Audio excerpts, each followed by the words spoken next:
વટામણથી આપણે ટર્ન મારી લીધો હતો. હવે આપણે હજુ 20 કિલોમીટર પછી પાછો રાઈટ ટર્ન મારીશું. જબરજસ્ત વિન્ડ છે. ચારે બાજુ તમે જોવો છો કે ખુલ્લું જ ખુલ્લું છે. એટલી બધી પવન આવે છે, એટલું બધું વિન્ડ છે. ત્યાં 350 છે એટલે સસ્ટેન કરે છે. જો 100-125 સીસી હોય તો એ ગાડી તમારી 50-60ની ઉપર નહીં ચાલી શકે, કારણ કે પવનની ગતિ એટલી બધી છે ને એટલા બધા લેવલનું પવન આવે છે કે તમે બિલીવ જ ના કરો કે આટલો બધો પવન કયા, એટલે જોરદાર પવન આવે છે.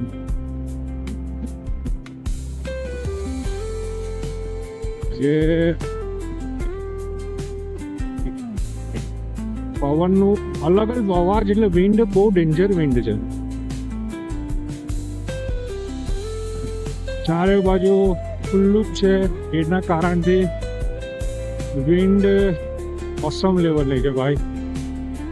પણ ફિલિંગ ગુડ યાર, જબરજસ્ત મજા આવે છે આ રસ્તા પર. અને મેં હમણાં પહેલા વિડીયોમાં બી કીધું હતું કે આખો વિન્ટર મારો મેડિકલમાં જ ગયું હતું. હું કોઈ લોંગ રૂટ નહોતો કરી શક્યો. લાસ્ટ મારી ટ્રીપ હતી ગાંધીનગરની. એના પછી જાન્યુઆરીમાં હું એડમિટેડ હતો હોસ્પિટલમાં. ધેન પછી ડૉક્ટરના એડવાઇસ, ફેમિલીના કહેવા પ્રમાણે આપણે આખા વિન્ટરમાં કોઈ ટૂર નથી કરી. અને કીધું કે સારંગપુર મારે ઘણા ટાઈમથી જવું હતું. દિવસ મળતો નહોતો કે આવતો નહોતો, ખબર નહીં. પણ કહેવાય છે કે ત્યાં સુધી ભગવાનનો બોલાવો ના આવે ને, ત્યાં હનુમાન દાદાનો સારંગપુરમાં, ત્યાં સુધી તમે ત્યાં ના પહોંચી શકો. તો આપણે એ જ માનીએ કે આજે આપણો એ દિવસ આવી ગયો છે. હનુમાન દાદાને મળવા જઈએ છીએ આપણે. નાના મોટા નાડા વચ્ચે આવે છે. આ સ્ટ્રીટ બહુ હેરાન કરે છે, ખબર નહીં ખુલી જાય છે. 2 થી 3 વાર ખુલી ગઈ. મેં રસ્તામાં 2 વાર એને બાંધી છે. આગળ જ્યાં સ્ટે લઈશું ત્યાં ફરીથી એને બાંધીશું. હમણાં તો ફિલહાલ મેં હાથમાં એને પકડી રાખી છે. બટ વિન્ડ જબરજસ્ત છે અહીંયા. અહીંયા બી રોડના કામ ચાલે છે. આ લગભગ 2-3 વર્ષ પહેલાં આ રોડ બી બહુ ખરાબ હતો. બટ હવે અહીંયા બી 2 વે થઈ રહ્યો છે. અત્યારે સિંગલ પટ્ટી તો આગળ તમે જોઈ શકશો કે 2 વે રોડ થઈ રહ્યો છે, 6 લાઇન રોડ થઈ રહ્યો છે. તો હાઈ ટેન્શન લાઇનનું કામ આ રીતે થતું હોય છે. એકદમ વિશાળ ખુલ્લો રોડ, ભાવનગરનો રસ્તો છે આ. સીધું અહીંયાથી ભાવનગર જવાય. આપણે આગળથી લેફ્ટ સાઈડ પર, રાઈટ સાઈડ ટર્ન લઈ લઈશું. 17 કિલોમીટર નેવિગેશનમાં બતાવે છે. એટલે આપણો ટોટલ અવર્સ 2 કલાક.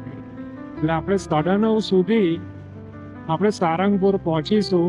જો થ્રુ આઉટ જઈએ તો આપણે હમણાં પહેલો બ્રેક 100 કિલોમીટર લીધો તો મેં 15-20 મિનિટ.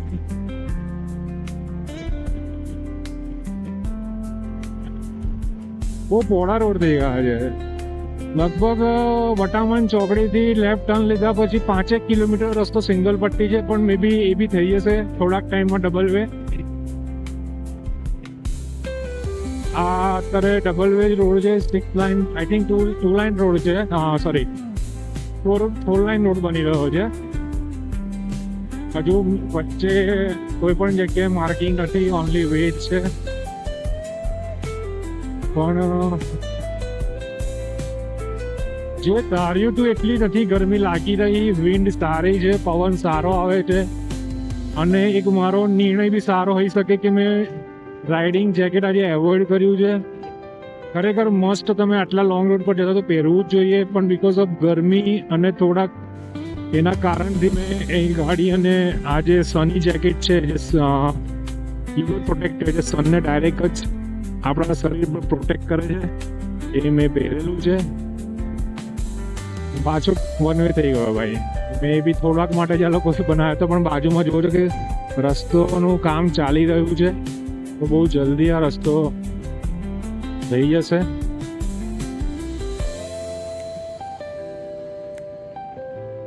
આપણી મોબાઈલની સ્ક્રીન નેવિગેશનની સ્ક્રીન બહુ જ વાઇબ્રેટ કરે છે. એકચ્યુઅલી બુલેટમાં વાઇબ્રેશન આવે છે ભાઈ, કારણ કે 350 સીસીનું એન્જિન છે, મેટલ બોડી છે, એટલે થઈને મે બી આઈસ આવતું હોય, પણ ચલાવવાની ફિલિંગ અલગ છે ભાઈ. આ ઓરિજિનલ જો ભાઈ સૌરાષ્ટ્રનો માહોલ. ભરવાડભાઈ લાકડી લઈને ઊભા છે, એમની ગાયોને સાચવે છે. ઓહો ગાય માતા तुमने सब क्या कर दिया. ગરમી ભાઈ, બાઇક ધીરું પડે તો તમને થોડોક અહેસાસ થાય ગરમીનો, બટ જો તમારું બાઇક રનિંગ કન્ડિશનમાં હોય, એટલે તમે જતા હોય તો નથી લાગતી, બટ જો તમે થોડા ઢીલા પડ્યા તો એ ઇફેક્ટ કરે છે.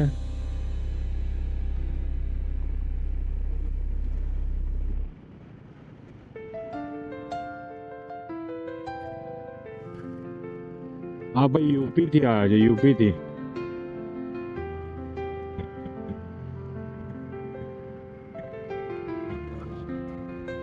यूपी से आए हो?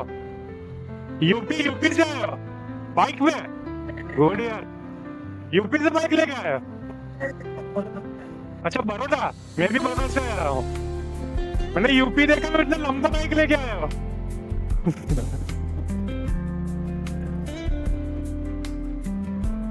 ये आगे 6 हुए.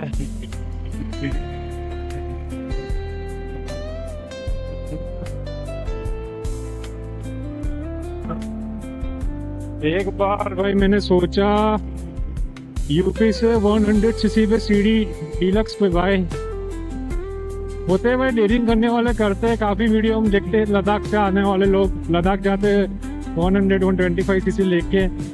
बट एक्सपर्ट कई लोगों जो काफ़ी लंबे टाइम से राइडिंग कर रहे हैं, इन लोगों का काफ़ी यूट्यूब या इंस्टा पे वीडियो है कि हो सके हो तो आप इतनी छोटी बाइक लेके मत जाया करो. वहाँ पे road off roading, river crossing, वो सब बहुत आते हैं. ये वापस से 6 वे लाइन 4 वे लाइन, ये 6 वे में करता रहता हूँ, बट ये 4 वे लाइन है.